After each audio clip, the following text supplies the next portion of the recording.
Shalom Bapak Ibu yang kasih dalam Tuhan. Kembali kita berjumpa di dalam ibadah online pada hari Minggu ini. Saya sungguh bersyukur sekali bisa beribadah dan juga kita bisa bertemu bersama walaupun secara online. Saya percaya bahwa Tuhan hadir di dalam setiap tempat, di dalam setiap kondisi, di setiap situasi apapun. Dan biarlah hari ini kita tetap antusias, kita boleh tetap bersemangat untuk datang beribadah kepada Tuhan.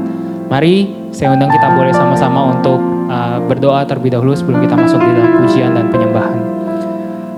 Bapa di dalam surga, kami mengucap syukur Tuhan karena Engkau begitu baik di dalam kehidupan kami.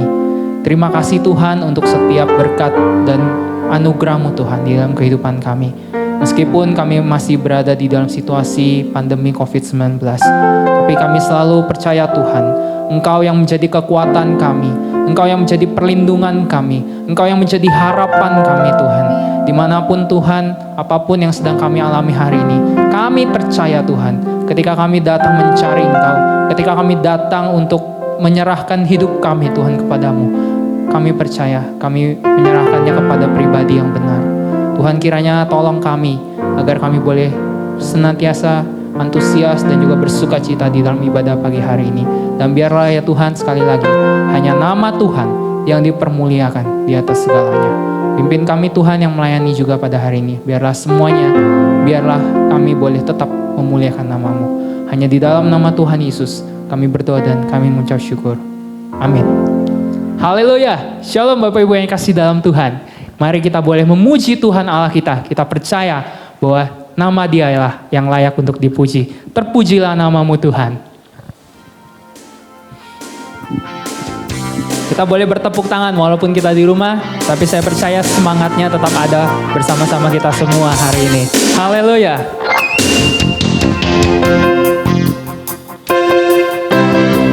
Yes, haleluya. Wow. Katakan, terpujilah. Terpujilah nama-Mu Tuhan, kuat dan penuh kemuliaan. Satu suara kami katakan, kebesaran-Mu tetap selamanya. Oh terpujilah, terpujilah nama-Mu Tuhan. Oh ajaib dan penuh keagungan. Haleluya, satu hati kami nyatakan, kerajaan-Mu kekal selamanya.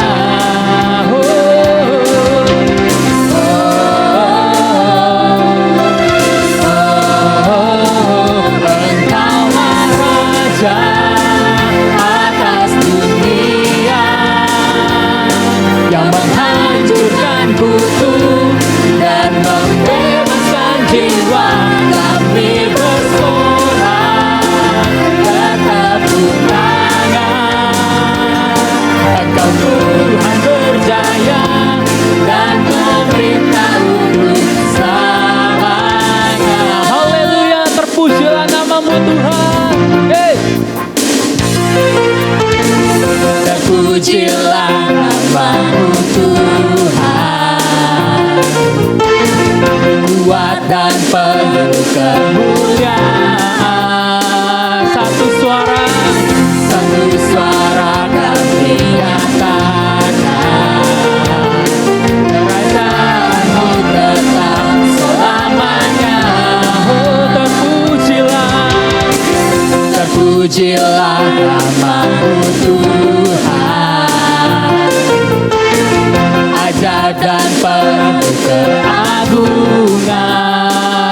Haleluya. Satu hati kami nyatakan, kerajaan-Mu kekal selamanya. Mari kita semua yang di rumah katakan. Hey.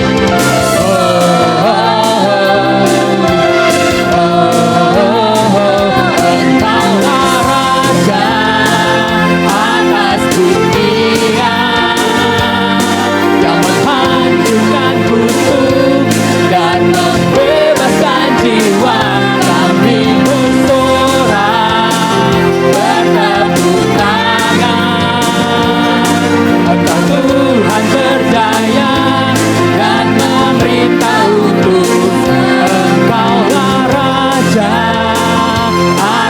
dunia yang menghancurkan kutuk dan membebaskan jiwa kami bersorak bertepuk tangan. Engkau Tuhan berdaya dan Mari katakan sekali lagi, Engkaulah Raja. Engkaulah Raja atas dunia yang menghancurkan kutuk dan membebaskan jiwa kami bersorak bertepuk tangan. Engkau Tuhan berjaya dan memerintah untuk selamanya dan memerintah untuk selamanya. Dan memerintah untuk selamanya. Haleluya, kita berikan tepuk tangan yang paling meriah buat Tuhan Allah kita. Wow, haleluya. Saya percaya ketika kita memuji Tuhan dengan segenap hati, di situ ada sukacita besar yang boleh menghampiri kita. Dan biarlah hari ini kita tetap bersukacita karena Tuhan baik, karena Tuhan begitu setia di dalam kehidupan kita. Ada satu pujian dan ada satu bagian firman Tuhan juga tentunya yang menguatkan saya ketika di dalam masa-masa pandemi ini. Di dalam 2 Timotius 2 ayatnya yang ke-11 sampai 13 saya katakan, benarlah perkataan ini, jika kita mati dengan Dia, kita pun akan hidup dengan Dia. Jika kita bertekun, kita pun akan ikut memerintah dengan Dia. Jika kita menyangkal Dia, Dia pun akan menyangkal kita. Jika kita tidak setia, Dia tetap setia, karena Dia tidak dapat menyangkal dirinya. Satu pujian yang sangat memberkati saya secara pribadi, yang menyatakan bahwa Allah yang setia, Kaulah Tuhan yang telah berjanji, Kau Tuhan yang tidak akan pernah mengingkari. Dan saya percaya bahwa janji Tuhan kepada setiap masing-masing diri kita lah yang tahu. Dan kita mau tetap setia di hadapan Tuhan. Saya percaya Allah kita Allah yang setia. Sekalipun kita tidak setia, Allah tidak dapat menyangkali dirinya sendiri. Mari mempersiapkan hati kita menerima firman Tuhan pagi hari ini. Saya mau menyatakan, sekalipun aku berjalan di dalam lembah kekelaman, aku percaya bahwa tangan Tuhan selalu di sisiku. Tangan Tuhan selalu menopangku. Itulah yang menjadi kekuatan aku. Haleluya Yesus.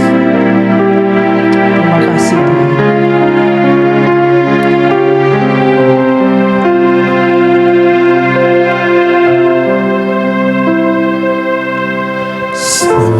Sekalipun ku berjalan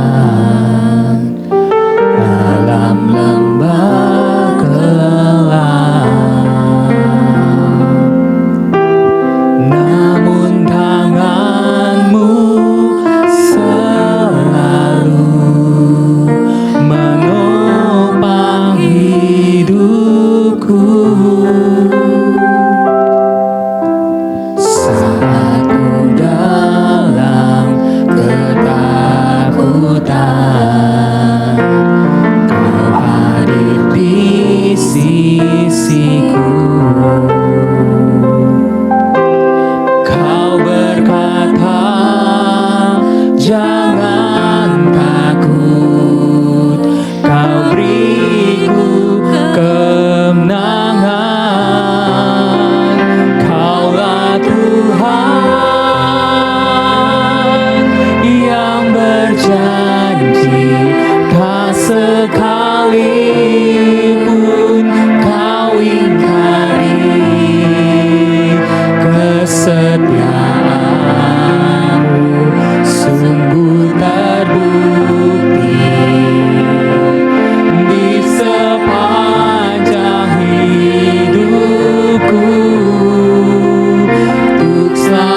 Haleluya.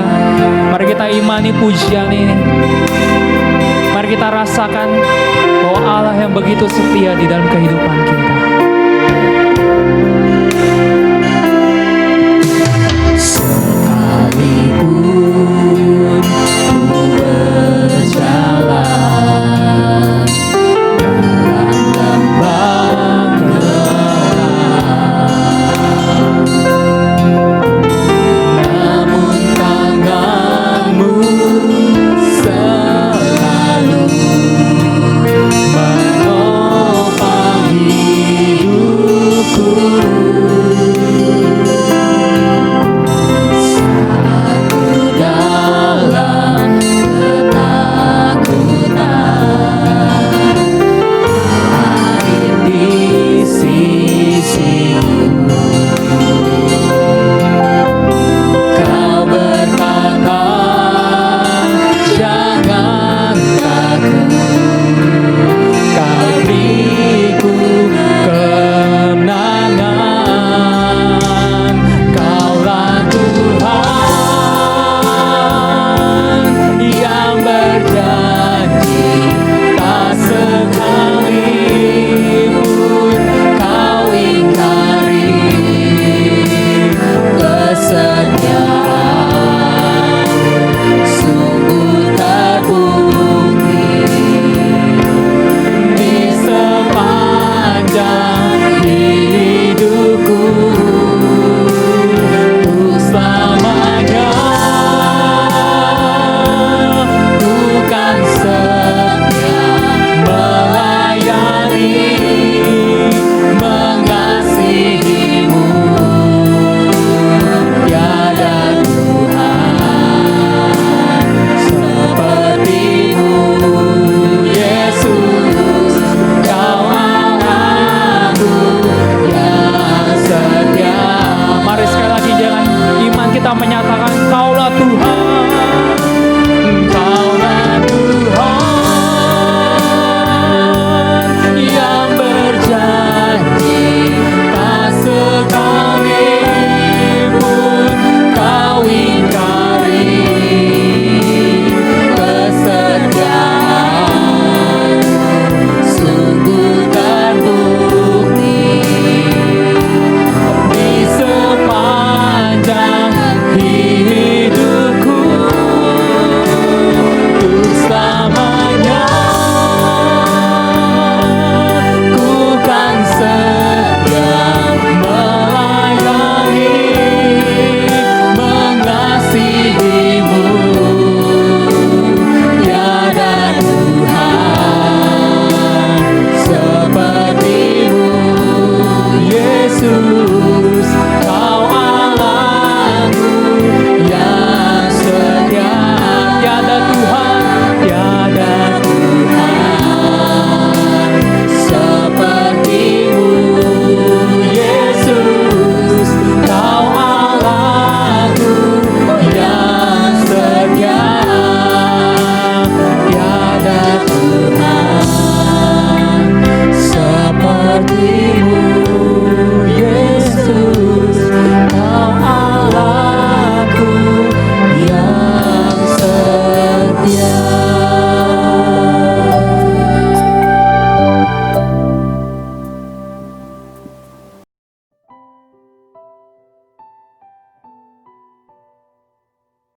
Mari kita berdoa. Bapa di surga, terima kasih untuk kesempatan kami boleh beribadah kepadamu. Dan kami sudah memuji dan menyembah Engkau. Kini kami akan mendengarkan firman Tuhan.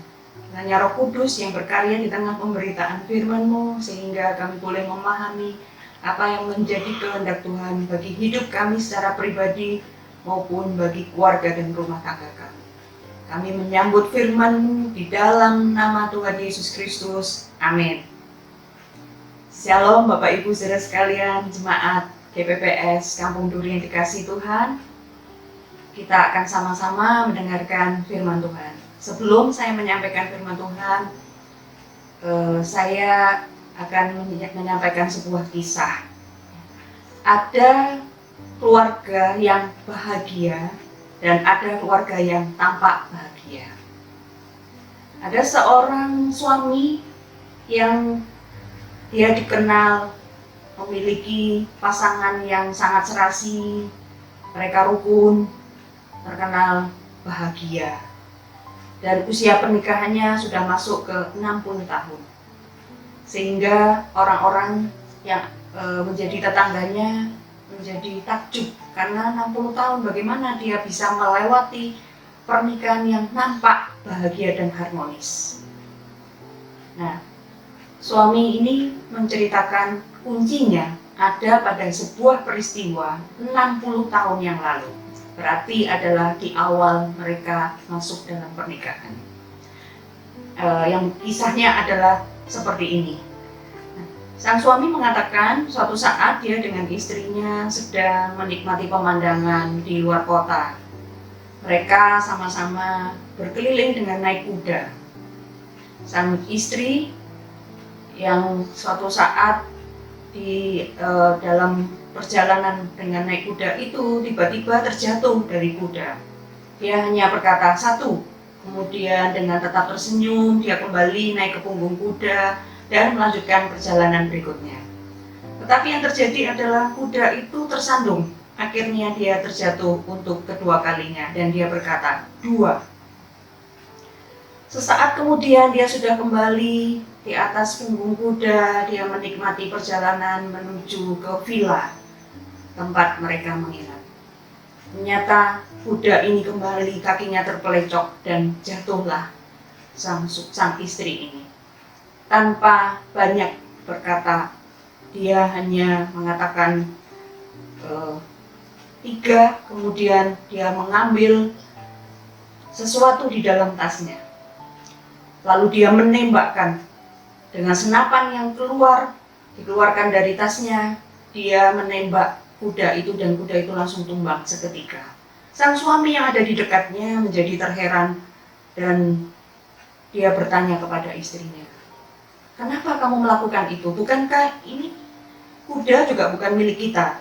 Sang istri hanya berkata, 1. Sejak saat itu sang suami tidak berani berkata selanjutnya.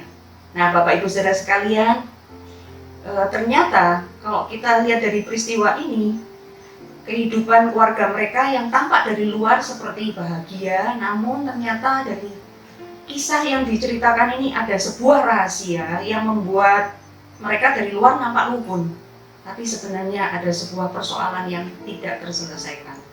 Nah, kadang-kadang kita menemukan ada pasangan-pasangan yang dari luar nampak bahagia, tapi yang tahu adalah mereka sendiri, apakah mereka memang benar-benar rumah tangganya bahagia atau hanya tampak bahagia. Banyak orang mencitrakan dirinya sebagai orang yang baik, dengan keluarga yang baik, pasangan suami istri yang harmonis. Kenapa? Karena untuk sebuah pencitraan atau untuk nama baik biar di luar sana orang memandang mereka dengan penilaian yang positif. Nah, Bapak Ibu Saudara yang dikasihi Tuhan, sebenarnya itu adalah sesuatu yang semu. Nah, yang lebih baik adalah bagaimana kita benar-benar memiliki rumah tangga yang harmonis. Untuk masuk ke dalam sebuah pernikahan yang harmonis tentu tidaklah mudah, dan itu membutuhkan sebuah proses perjuangan. Saya ketika mendapatkan tugas ini menjadi sebuah surprise tersendiri buat saya karena bertepatan dengan hari ulang tahun pernikahan saya dengan suami ke-23 pada tanggal 28 November tahun ini. Ada banyak hal yang sudah kami lalui bersama dengan pertolongan Tuhan di dalam suka dan duka. Dan suatu saat ada mahasiswa saya yang bertanya, Bu, apakah benar 5 tahun pernikahan, 5 tahun pertama pernikahan itu adalah proses yang sulit, proses penyesuaian dan ada banyak konflik. Saya kemudian mengatakan itu adalah sebuah angka yang relatif karena tidak harus 5 tahun. Ya. Karena saya menjalani proses penyesuaian dengan suami kira-kira hanya 1-2 tahun. Dan relatif tanpa konflik yang berarti walaupun ada kejutan-kejutan, ada hal-hal yang baru kami ketahui ketika kami di dalam pernikahan. Nah, Tapi yang membuat kami bisa melewati 1 sampai 2 tahun proses penyesuaian itu adalah karena ketika kami bertunangan, ada banyak diskusi yang sudah kami lakukan, visi ke depan tentang sebuah pernikahan itu seperti apa. Kami diskusikan, bahkan kami terbuka untuk memahami kelebihan dan kekurangan pasangan dan bagaimana kami bisa menyikapinya. Ketika konflik-konflik kecil itu terjadi, kami belajar menyikapi bahwa ketika kami menghadapi masalah itu di dalam pernikahan, seperti apa solusinya dan bagaimana pasangan kami bisa kami terima di dalam kekurangan dan kelebihan masing-masing. Bapak Ibu Saudara sekalian dikasihi Tuhan, sebuah pernikahan adalah sebuah proses pembelajaran seumur hidup. Jadi kalau dikatakan apakah 5 tahun pertama konflik itu terjadi, konflik bisa terjadi di sepanjang usia pernikahan, berapapun usia pernikahan kita. Tetapi kuncinya adalah bagaimana kita bisa menyelesaikan, bagaimana kita bisa menangani setiap konflik yang terjadi di dalam rumah tangga dengan tetap mengedepankan saling menghargai, saling menghormati satu dengan yang lain.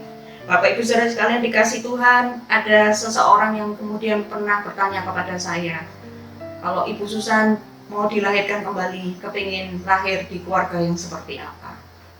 Kemudian saya hanya mengatakan bahwa kita tidak bisa memilih kita terlahir di keluarga yang seperti apa, tetapi kita bisa memilih keluarga seperti apa yang kita bentuk. Banyak orang menyesali terlahir dari sebuah keluarga yang kurang berbahagia, sehingga dia mengatakan bahwa orang lain yang lebih berbahagia daripada dia, dan dia tidak mungkin bisa sebahagia orang yang dilihatnya itu.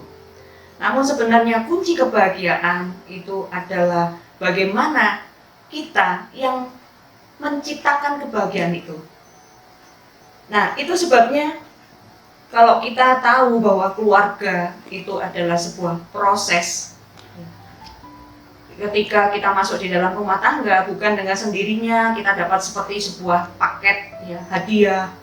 Kemudian kita menerimanya itu sebagai sebuah wujud pemberian dari Tuhan yang isinya kebahagiaan.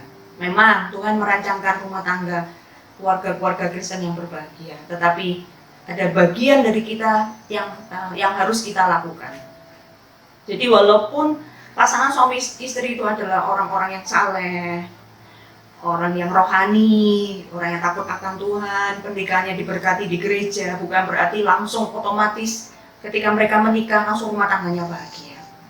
Kebahagiaan rumah tangga itu adalah proses untuk dikerjakan bersama. Seperti kata pepatah bahwa ketika kita menikah seperti memasuki sebuah perjalanan yang baru, di mana kita mengarungi sebuah perjalanan dengan bahtera pernikahan, dan ketika kita mengayuhnya secara bersama-sama dengan seiring sejalan, bukan hanya perjuangan satu orang saja, seperti orang yang mendayung perahu, tidak mungkin mendayung hanya sendirian, tetapi dibutuhkan kerjasama yang kompak antara suami dan istri. Bapak Ibu dikasih Tuhan, keluarga yang bahagia itu pasti juga punya satu tekad, satu strategi untuk mereka sama-sama bagaimana bisa memanage setiap konflik yang muncul di dalam pernikahan. Apalagi saat ini dalam kondisi pandemi tentu tidak mudah ketika pasangan suami istri berada di dalam kesulitan ekonomi, permasalahan, konflik-konflik yang mungkin sudah muncul sebelum masa pandemi, namun sekarang semakin meningkat kondisinya, frekuensinya, karena masing-masing pihak berada di dalam kondisi zona yang tidak nyaman. Nah, ada yang dinamakan sebagai cabin fever, itu ada semacam demam kabin. Ketika pasangan suami istri harus berkumpul selama 1 kali 24 jam setiap hari, ya, suami work from home, istri biasanya bekerja juga, mungkin bekerja dari rumah, dan antara tugas domestik dan publik, domestik itu di dalam rumah tangga, internal, publik itu bagaimana mereka biasanya bekerja di luar rumah, tapi akhirnya tercampur menjadi satu. Sehingga dalam satu ruangan yang sama dengan mereka menjalankan aktivitas masing-masing, muncul banyak kejenuhan. Dan itu rentan terhadap konflik antara suami istri, antara orang tua anak, anak dan orang tua dan sebagainya. Nah, salah satu hal yang sering terjadi adalah masalah ekonomi. Berapa banyak orang yang mengalami penurunan penghasilan di masa pandemi ini. Nah, kalau masing-masing pihak tidak bisa menyadari akan hal ini, maka terjadi konflik karena saling menyalahkan. Misalnya istri menyalahkan suami karena dianggap kenapa suami tidak bisa mencari solusi agar penghasilannya tetap seperti sebelumnya. Nah, namun ketika istri menyadari bahwa suami dalam kondisi demikian, seharusnya istri juga memikirkan solusi apa yang menjadi kontribusi yang bisa dilakukan oleh istri. Ada banyak yang menciptakan terobosan, misalnya istri yang semula tidak pandai membuat kue, kemudian mulai belajar membuat kue, dari situ ternyata mulai terlihat potensinya dan dia bisa mendapatkan penghasilan yang membantu keluarganya untuk menambah penghasilan untuk kehidupan sehari-hari dengan cara berdagang kue secara online. Nah, ada banyak hal terobosan yang bisa dilakukan oleh suami istri untuk menghadapi krisis ekonomi. Relasi sosial antara mereka juga mereka bisa melakukan ada banyak koreksi ya, introspeksi. Apakah benar relasi yang mereka bangun itu relasi yang sehat dan konstruktif? Termasuk bagaimana mereka bisa mengelola kebutuhan psikologis masing-masing. Kebutuhan akan apresiasi, penghargaan dari pasangan. Dan salah satu kunci dari pernikahan yang berbahagia menurut saya adalah bagaimana pasangan suami istri menjalankan peran dan tanggung jawabnya masing-masing sebagaimana yang dikatakan oleh firman Tuhan. Yang pertama, kita akan melihat di dalam Kolose pasal 3 ayat 18 sampai 19. Saya akan membacakan, demikianlah firman Tuhan. Hai istri-istri, tunduklah kepada suamimu sebagaimana seharusnya di dalam Tuhan. Hai suami-suami, kasihilah istrimu dan janganlah berlaku kasar terhadap dia. Nah, secara teoritis kita masing-masing tahu akan ayat ini dan sudah menjadi hal yang biasa. Tetapi mari kita kembali merenungkan ayat firman Tuhan ini ketika suami dan istri masuk di dalam pernikahan. Ada satu hal yang Tuhan tegaskan di sini sebagai sebuah perintah, karena di dalam tanggung jawab atau peran istri di dalam keluarga, di sini dikatakan istri itu tunduk kepada suami. Di situ bukan merupakan himbauan, tetapi merupakan perintah. Dan perintah di situ sifatnya adalah present kalau dalam bahasa aslinya. Present dalam bahasa Yunani itu sama seperti present continuous dalam bahasa Inggris, maksudnya berlangsung terus menerus. Bahkan ini adalah sepanjang hayat. Dan dalam bentuknya itu middle voice dalam arti bahwa istri ketika melakukan itu disertai dengan kerelaan, dengan satu kesadaran bahwa dia tunduk karena menghormati dan mengasihi suaminya. Bapak Ibu yang dikasihi Tuhan, menurut penelitian bahwa kebutuhan terbesar dari seorang suami adalah untuk dihormati dan dihargai oleh istrinya.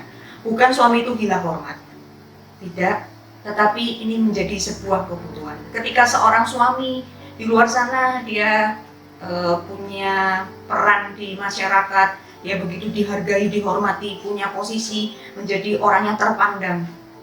Tapi kalau istrinya tidak bisa menghormati, bahkan istrinya misalnya cenderung menyalahkan, mengkritik di depan umum, itu menjadi sebuah hal yang sulit diterima oleh suami, menjadi sebuah kebutuhan yang tidak terpenuhi, karena kebutuhan terbesar dari suami, penghargaan yang diterimanya itu adalah dari istrinya sendiri.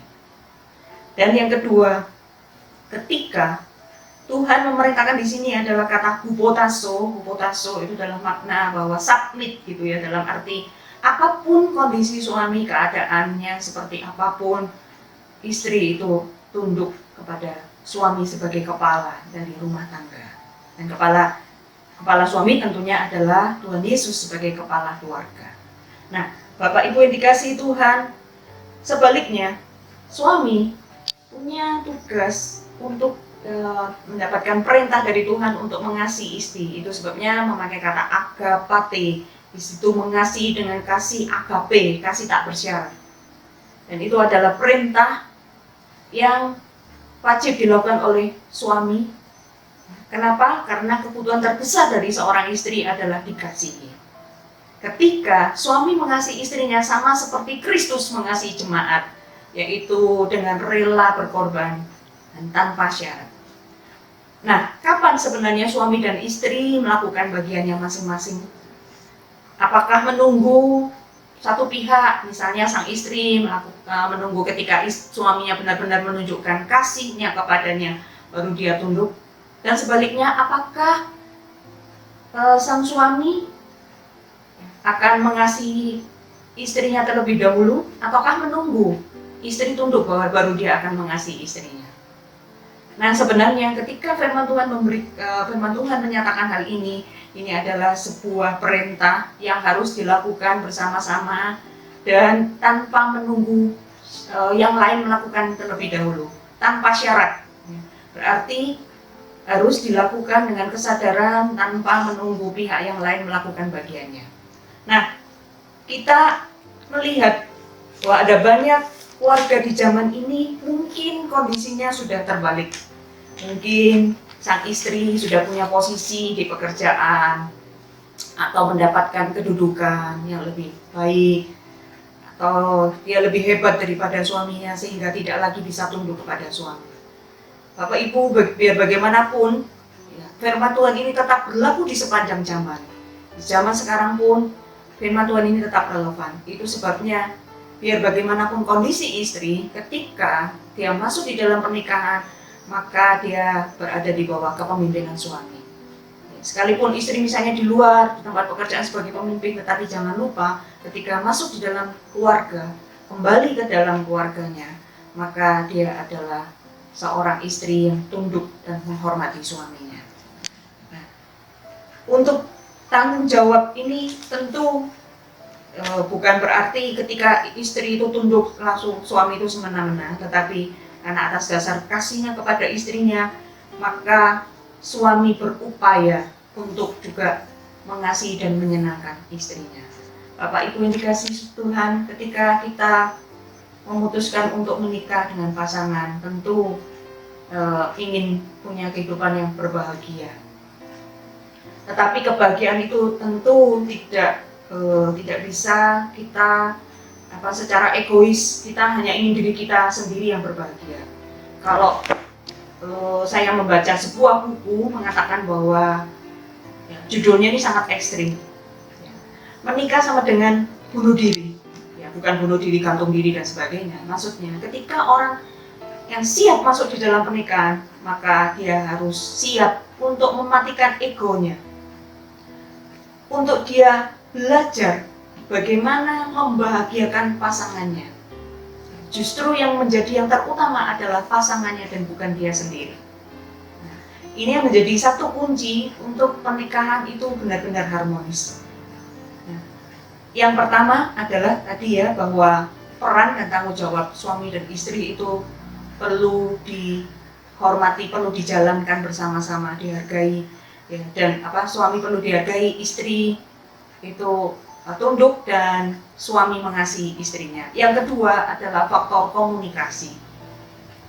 Di dalam dunia modern kita menemukan bahwa sekarang ini jarang seperti dulu komunikasi itu lebih lancar karena relatif tidak lebih sibuk dibandingkan kondisi keluarga di zaman ini. Semua sibuk dengan aktivitas sehingga untuk komunikasi pun kadang-kadang suami istri mungkin tidak punya waktu atau kurang waktu. Tetapi dengan kondisi waktu yang terbatas, bagaimana komunikasi itu bisa menjadi berkualitas? Nah, ada orang-orang yang sudah capek gitu sehingga kalau dulu mungkin waktu masih masa pacaran komunikasinya lancar, masih sayang-sayangnya gitu semua ingin berkomunikasi gitu.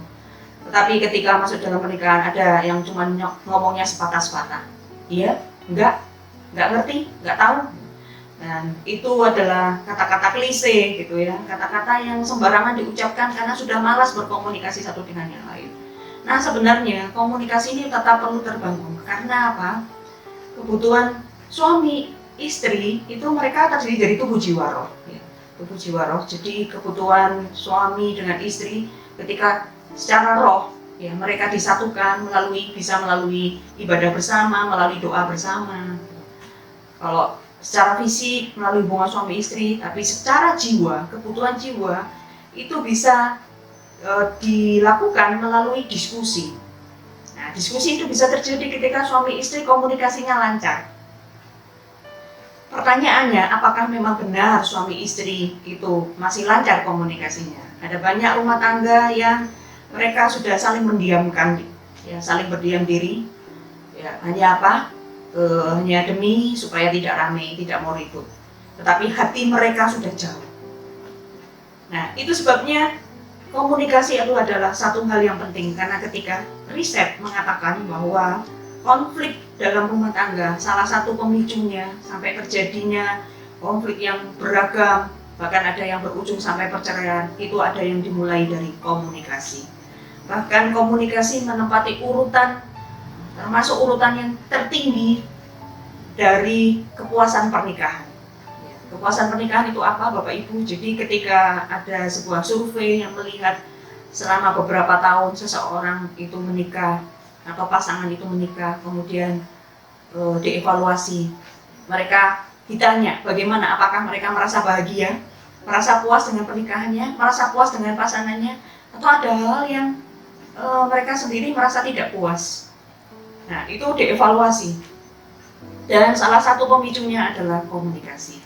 Bapak Ibu dikasih Tuhan, komunikasi itu kalau menurut 3 elemen, kata-kata itu hanya 7%, selebihnya intonasi suara 38%, dan komunikasi nonverbal, yaitu adalah melalui mimik wajah, bahasa tubuh, gerakan tubuh dan sebagainya, itu komunikasi nonverbal yang prosentasenya lebih besar, yaitu 55%. Itu sebabnya kadang-kadang mungkin tujuan suami atau istri itu baik, tetapi ketika disampaikan dengan cara yang salah, dengan intonasi, cara pemilihan kata yang salah, maka bisa menimbulkan respon yang berbeda.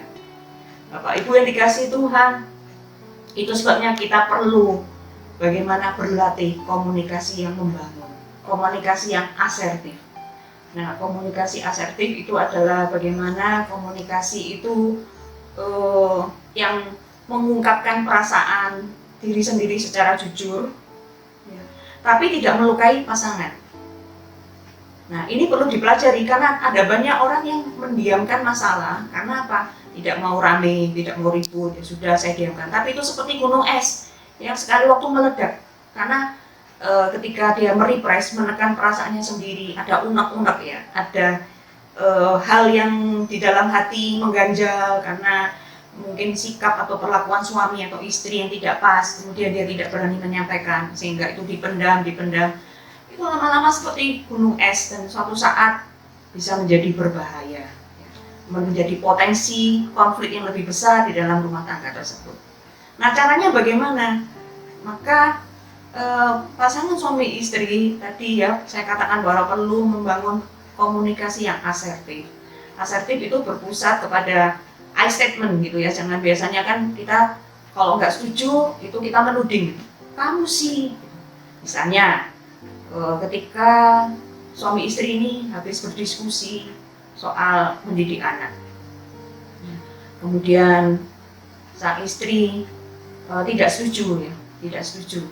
Dia tidak bisa kemudian menyalahkan suami mengatakan kamu sih, atau manggilnya papa sih yang melakukan demikian. Aku kan dari dulu nggak setuju misalnya. Nah, seharusnya tidak perlu berkata seperti itu. Komunikasi yang asertif dengan I statement bisa intinya sama sih sebenarnya, menyatakan ketidaksetujuan, tapi bisa dengan kata-kata yang lebih bijak. Misalnya ada waktu kita diskusi soal mendidik anak, saya sebenarnya merasa tidak nyaman ketika kamu berkata bahwa kita biarkan aja anak kita memilih ya, apa yang menjadi pilihannya sendiri. biar dia bertanggung jawab sendiri. Nah, ternyata yang terjadi pilihannya salah, dan itu membuat saya merasa tidak enak. Nah, itu akan lebih enak daripada kita menuding suami atau suami menuding istri karena ada pilihan atau keputusan-keputusan yang salah yang dilakukan oleh pasangan kita. Nah, untuk komunikasi seperti itu tentu tidak mudah dan itu butuh dipelajari karena kita sudah terbiasa mengkambing hitamkan orang lain, menyalahkan orang untuk atas sesuatu hal yang tidak kita senangi, tidak kita sukai, ada hal-hal yang buruk yang terjadi di dalam rumah tangga. Dan kita cenderung lebih mengkambing hitamkan pasangan daripada kita mengoreksi diri kita sendiri. Sadari bahwa kita ini adalah pribadi yang juga tidak sempurna. Itu sebabnya firman Tuhan mengatakan kalau orang tidak pernah bersalah dengan perkataannya, dia adalah orang yang sempurna. Karena perkataan kita ini kadang-kadang mungkin bisa melukai pasangan kita, tetapi kita tidak menyadarinya. Hari ini kita mau belajar bahwa komunikasi itu sangat penting dan kita jangan mendiamkan persoalan. Satu kali saya ingat ada sebuah diskusi yang saya lakukan dengan suami saya, gitu ya. Saya mengusulkan sesuatu, tapi saya ingat bahwa ketika suami saya punya prinsip bahwa cukup kalau mengatakan cukup satu kali saja, ketika sudah tidak disetujui tidak perlu saya ngomong lagi. Dan hari itu saya kemudian tidak berani ngomong lagi, tapi karena ini sebuah hal yang penting, informasi yang penting yang saya harus diskusikan lebih lanjut kepada suami. Ya karena ini jadul ya, dulu belum ada pakai WA dan sebagainya gitu. Jadi saya menulis pakai surat gitu ya. Nah, saya menulis itu kayak buat paper Bapak Ibu ya. Buat paper berlembar-lembar gitu, isinya curhat, dimulai dengan pendahuluan, isi sampai penutup. Karena mengungkapkan isi hati, tapi saya harus awali dengan pendahuluan yang baik supaya suami saya akhirnya hatinya bisa luluh dan mengabulkan permintaan saya. Itu salah satu strategi komunikasi yang saya lakukan. Nah, waktu suami menerima surat dia kaget karena serumah ya. Semua dia berkata, "Loh, ngapain tulis surat gitu ya? Kan serumah ya, tinggal ngomong aja." Kemudian suami saya bilang, "Gak apa-apa, dibaca aja," gitu ya. Suami saya mulai membaca. Waktu suami saya membaca, saya tinggal pergi ya. Karena saya nanti menunggu ya, kalau responnya seperti apa. Kalau responnya baik, saya akan mendekat gitu. Nah, setelah dibaca, ternyata suami saya tuh sambil tersenyum. Dia berkata, "Ini aku balasnya langsung atau pakai surat?" Nah, itu yang buat kami sama-sama ngakak gitu ya, sama-sama tertawa terbahak-bahak. Karena suatu hal yang lucu gitu ya. Saya jadi ingat, oh iya ya, saya nulis surat ini ya, makanya dia nanya balasnya pakai surat apa enggak. Lalu saya bilang, langsung aja balasnya. Dan suami saya berkata, "Oh, kalau seperti ini kenapa kamu nggak mau ngomong? Kalau alasannya seperti ini aku setuju 100%. Ya, jadi kemudian akhirnya permohonan saya itu di ACC, saudara-saudara. Dan suami saya dengan tersenyum mengabulkan keinginan saya tanpa ada konflik di antara kami. Nah, itu satu contoh peristiwa bagaimana saya berupaya dan kami membangun komunikasi yang sehat. Nah, setelah itu tidak pernah ya saya surat-suratan lagi. Setelah itu kami komunikasinya lebih lancar. Nah, jadi dasar komunikasi yang sehat itu adalah saling menghargai satu dengan yang lain. Nah, ada 3 kata kunci yang seringkali kita lupakan di dalam pernikahan, di dalam rumah tangga, yaitu kata terima kasih, tolong, dan maaf. Ya, mungkin ketika kita melihat pasangan kita menjalankan perannya, kita menganggap hal yang biasa. Suami bekerja dengan giat mencari nafkah, kita menganggap bahwa itu bagian dari tugasnya, tanggung jawabnya. Tetapi pernahkah kita mengapresiasi, berterima kasih untuk segala perjuangannya bagi rumah tangga kita? Pernahkah kita juga mengapresiasi seorang istri yang setia setiap hari masak, mengurus anak, mengurus rumah tangga? Ataukah kita hanya menganggap bahwa itu menjadi sudah biasa, menjadi kewajibannya? Perkataan terima kasih itu penting untuk diucapkan kepada pasangan, menunjukkan bahwa kita menghargai dia, mengapresiasi apa yang sudah dilakukan. Ketika kita meminta tolong kepada pasangan, jangan hanya menyuruh-nyuruh, tetapi dengan kata tolong. Walaupun dia pasangan kita yang sudah menjadi bagian dari hidup kita seumur hidup gitu ya, sepanjang hayat. Tetapi ketika kita minta tolong, kita juga mengatakan tolong. Bahkan ketika kita bersalah, jangan segan untuk meminta maaf. Ya, jadi di dalam pernikahan seperti yang dikatakan, saya mengutip apa yang dikatakan oleh Bapak Pendeta Daniel Alexander, dalam keluarga bisa saja terjadi krisis ekonomi, terjadi kekurangan untuk penghasilan dan sebagainya. Tetapi satu hal, jangan sampai kita krisis dan kekurangan kata maaf.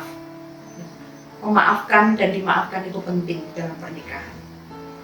Nah, saya ingat ada sebuah peristiwa suami istri sedang bepergian di pantai, kemudian istrinya ini waktu tersandung, suaminya mengeluarkan kata-kata makian gitu, sehingga istrinya sakit hati, dan dia di tepi pantai itu menuliskan di pasir, ya, hari ini hatiku sakit karena suamiku mengucapkan kata-kata yang melukai.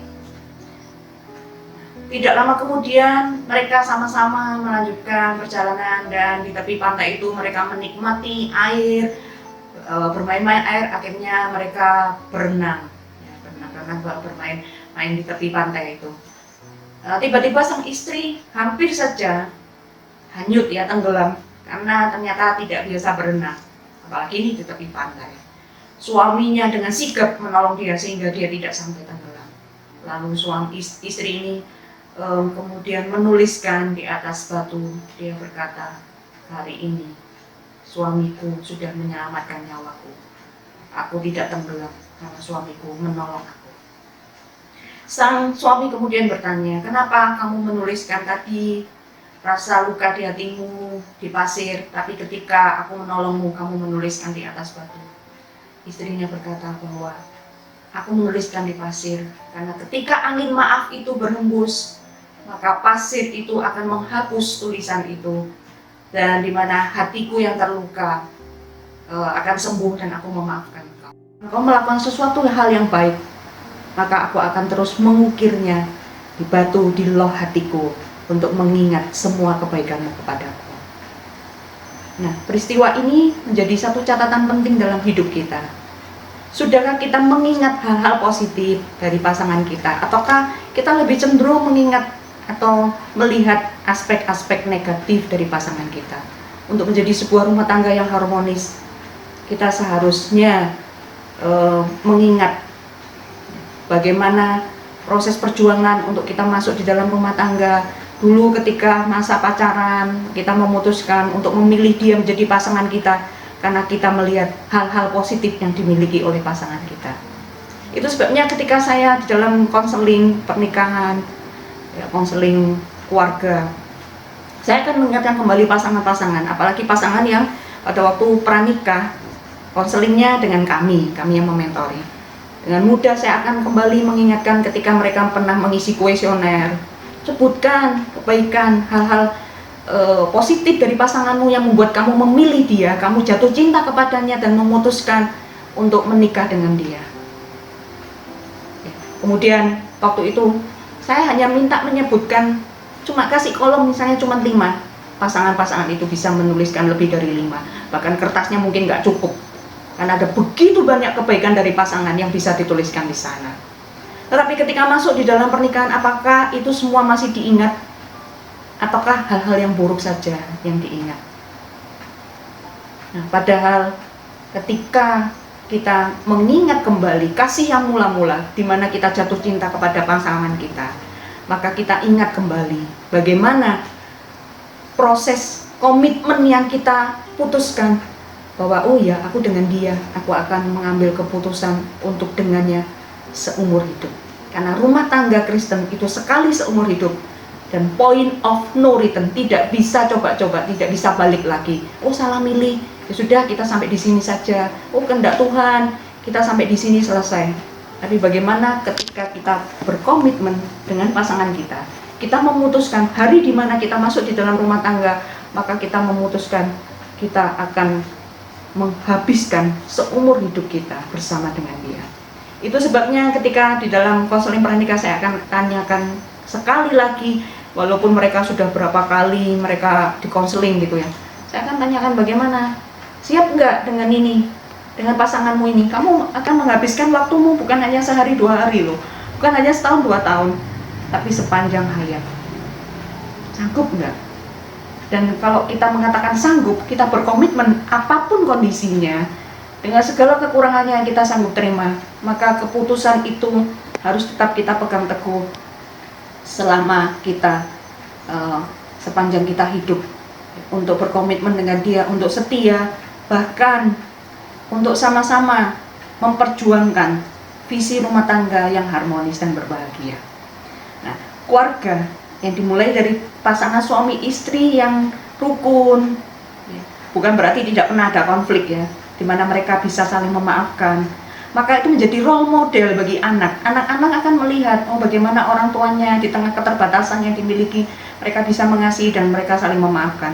Termasuk ketika di dalam rumah tangga kita dikaruniai anak, kita juga jangan segan-segan, jangan gengsi. Ketika kita bersalah juga kita mau minta maaf dengan ketulusan hati. Jangan menganggap nanti anak itu jadi melunjak ya, jadi tidak menghargai orang tua. Enggak. Kalau justru anak ketika melihat orang tua itu berani minta maaf kepada anak ketika bersalah, karena kita ini manusia tidak sempurna, orang tua pun tidak sempurna, punya limitasi, punya keterbatasan, punya kekurangan, sehingga ketika berani minta maaf sama anak, maka anak akan tahu bahwa ini orang tuanya itu juga manusia yang terbatas. Nah, Bapak Ibu dikasih Tuhan, di akhir firman Tuhan saya ingat ada sepasang suami istri, Bapak John Maxwell dan istrinya Margaret Maxwell. Ketika mereka sedang mengisi seminar berdua, ya sesinya dipisahkan gitu. Tapi ketika sang suami Pak John Maxwell sedang menyampaikan materi, istrinya duduk di depan, ikut mendengarkan ceramahnya. Dan sebaliknya, ketika sang istri menyampaikan materi seminar, suaminya menunggu. Orang-orang sangat menghargai pasangan ini dan mereka salut. Wah, begitu luar biasa, mereka adalah pasangan yang berbahagia. Nah, pada sesi tanya jawab di sesinya Margaret, ditanya, ada seorang peserta, seorang ibu yang bertanya, Ibu Margaret, apakah Bapak John Maxwell membuat Ibu Margaret berbahagia? Ibu Margaret ini kemudian dengan terkejut, dia tidak menyangka mendapat pertanyaan seperti ini, sehingga dia terdiam sejenak. Kemudian dia mengatakan seperti ini, tidak, Pak John Maxwell tidak membuat saya berbahagia. Nah, semua yang ikut di acara itu menjadi terkejut. Bukan hanya yang bertanya, tetapi semua hadirin, bahkan Bapak John Maxwell yang ada di depan itu, rasanya langsung dia menunduk karena semua mata tertuju padanya. Dan kalau bisa dia akan lari keluar dari pintu saja. Tapi yang terjadi adalah Ibu Margaret mengatakan bahwa yang membuat saya bahagia, kuncinya adalah pilihan saya sendiri. Jadi kebahagiaan kita, kebahagiaan pasangan suami istri itu ditentukan bagaimana responnya terhadap pernikahan itu sendiri. Bagaimana sikap hatinya, mau berbahagia atau tidak, itu pilihan dari masing-masing. Sama seperti yang dikatakan oleh senior dari Bapak John Maxwell, yang adalah orang yang terkenal juga, yang menjadi panutan dari Bapak Maxwell, yaitu bernama Paul Meyer. Dia mengatakan bahwa kesuksesan dimulai dari satu pilihan. Bayangkan ketika kita memegang sebuah kunci, dan kunci itu membawa kita masuk di dalam satu pintu menuju kesuksesan yang tak terhingga, maka pilihannya adalah kita. Kita apakah menggunakan anak kunci itu, atau kita membiarkannya begitu saja. Jadi pilihannya adalah di tangan kita. Keputusan untuk kita bisa berbahagia, untuk rumah tangga kita bisa harmonis, itu ada di tangan kita. Jangan menggantungkan, jangan kemudian menyalahkan pasangan, jangan menganggap bahwa ini adalah kewajiban dari pasangan kita, tetapi ini kewajiban kita juga. Jadi mari kita sama-sama membentuk rumah tangga yang harmonis, karena itu adalah yang Tuhan kehendaki, dan Tuhan akan memberkati apa yang kita lakukan, ada bagian yang Tuhan lakukan bagi kita ketika kita melakukan bagian kita. Amin firman Tuhan, mari kita sama-sama berdoa. Bapa di surga, terima kasih. Kami bersyukur untuk firman Tuhan. Dan kami rindu rumah tangga kami diberkati, rumah tangga kami harmonis dan berbahagia. Karena ada Tuhan yang hadir di dalam rumah tangga kami. Bahkan kami menjadi pasangan suami istri yang mengetahui peran dan tanggung jawab masing-masing. Kami saling menghargai, saling memaafkan, saling bekerja sama untuk membangun sebuah pernikahan yang berbahagia. Bahkan menjadi pasangan suami istri yang bukan nampak bahagia, namun kami benar-benar bahagia. Dan kebahagiaan yang sejati itu kami peroleh dan kami persembahkan untuk kemuliaan nama Tuhan. Terima kasih. Dan saat ini kami akan sama-sama menerima berkat dari Tuhan. Kiranya berkat dari Allah Bapa di surga, kecintaan dari Tuhan Yesus Kristus yang sudah menyerahkan nyawanya bagi kami, yang sudah berkorban bagi kita, dan penyertaan, penghiburan, kekuatan dari Roh Kudus akan menyertai kita mulai hari ini sampai selama-lamanya. Amin. Tuhan Yesus memberkati.